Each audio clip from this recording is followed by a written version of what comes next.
क्या ये ट्रेजेडी जो हुई वो ऑपरेशन ब्लू स्टार की वो टाली जा सकती थी? सर मेरा जी थैंक यू सर। हिंदी में जवाब दूं या अंग्रेजी में? Hindi is okay. नहीं, देखा ऐसा है कि पहले बात समझ लीजिए कि समस्या क्या थी। समस्या थी ये थी कि भिंडरावाला, जो मेरा व्यक्तिगत जो अनुभव है और प्रत्यक्ष मैंने जो देखा, वो धर्म का प्रचार कर रहे थे, वो नारकोटिक्स के विरुद्ध में बोल रहे थे और ऐसे सामाजिक विषयों जिससे पंजाब में समस्या पैदा हो रही थी उसके बारे में बोल रहे थे। जरूर वो निश्चित तौर पर क्योंकि 35 साल के ही थे तो थोड़ा जोशीला भाषा में बोलते थे। अब हरकिशन सुरजीत सीपीएम के जो थे, उन्होंने सोवियत यूनियन को साफ कहा कि कम्युनिज्म का फ्यूचर खत्म हो जाएगी यदि ये पंजाब धार्मिक रास्ते में चले जाएगा। तो मैं तो व्यक्तिगत जानता हूं, प्रत्यक्ष जानता हूं, क्योंकि मुझे मेरे साथ सोवियत एम्बेसडर ने भी एक बार बात की थी कि आप भिंडरावाला के को क्यों इतना समर्थन करते हैं। मैंने कहा मैं तो कोई नहीं समर्थन करता हूं, परंतु आप उसको टेररिस्ट भी नहीं कह सकते। वो तो रोज प्रेस कॉन्फ्रेंस अकाल तख्त में करता है। कोई टेररिस्ट अपने अड्डे में प्रेस कॉन्फ्रेंस करेगा? कहीं छिपा होगा कोई जंगल में।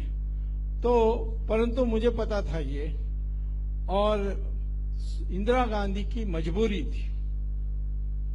वो सोवियत यूनियन से इतनी बंधी हुई थी कि उनको ना नहीं कह सकती थी।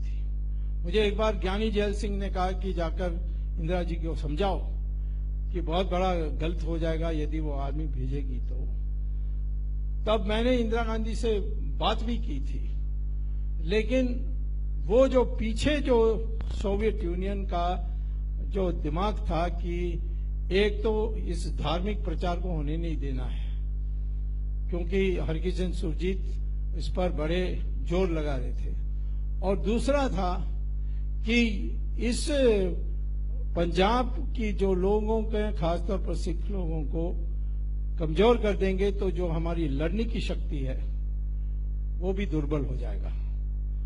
उस कारण से हुई थी, और मैं उसको उस ऑपरेशन ब्लू स्टार का तो मैंने उसी समय डट के विरोध किया। सारे हिंदू मुझसे नाराज हो गए थे, मुझे चुनाव भी हारना पड़ा, और परंतु परवाह नहीं।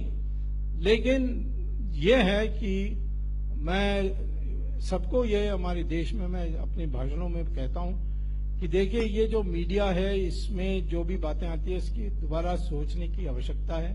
कई चीजें आ जाती हैं जिसमें ये मीडिया में डाला जाता है जिससे हमारी जो दृष्टिकोण बदल जाए। और हमें अपने, आज हम पाकिस्तान से बात करते हैं तो लोग हमसे बहुत नाराज हो जाते हैं, हमारी पार्टी से। हम तो कहते हैं देखिए कृष्ण भगवान ने महाभारत के टाइम पर दुर्योधन के पास जाकर कहा कि अब ये क्या युद्ध करने की जरूरत है, 5 गांव दे दो और राज रख लो। तो सारे लोग, द्रौपदी, सब नाराज हो गए थे कृष्ण से।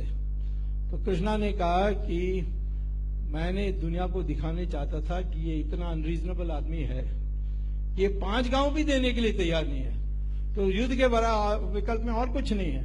आज पाकिस्तान के साथ हम उसको 4 टुकड़ा करना है तो भूमिका बनाना है।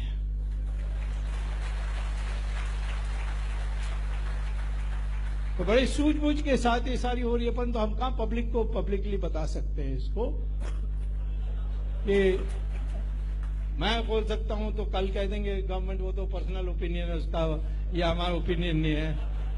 परंतु प्रधानमंत्री तो नहीं कह सकता है, परंतु मैं कहता हूं कि हमारी तैयारी पूरी चल रही है।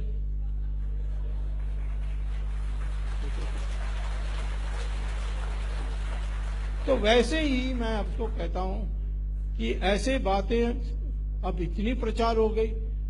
मैं वहां गया अकाल तख्त में, जब मैं बाहर आया तो एक जो एडिटर है वो क्या, शेखर गुप्ता, हाँ, उसने मुझे पूछा आपने हथियार देखे? मैंने कहा मैं तो हथियार देखने के लिए गया नहीं, तो सवाल ही नहीं उठता कि मैंने हथियार देखा कि नहीं। तो उन्होंने पेपर में हेडलाइन, स्वामी कहता है कि गोल्डन टेम्पल में कोई हथियार नहीं है। सारे लोगों ने सोचे ये पागल आदमी है, ये कैसा कह सकता है, ये मेरी बहुत बदनामी हुई। तो ये सारी चीजें मैनेज की जा सकती है, पेपरों में मैनेज की जाती है। लेकिन आज मैं ये कहूंगा कि धीरे धीरे दुनिया देश में सबने मान लिया है कि ऑपरेशन ब्लू स्टार गलत था, और जो सारे जो फाइल्स दबे हुए हैं फाइल्स में बाहर निकलेंगे, और जो सिखों के साथ दिल्ली में हुआ उस पर एक दो सजाएं 1-2 साल में होने के बाद मैं समझता हूं कि अमन जो आनी चाहिए आ जाएगी। तो ये Thank you so much, sir.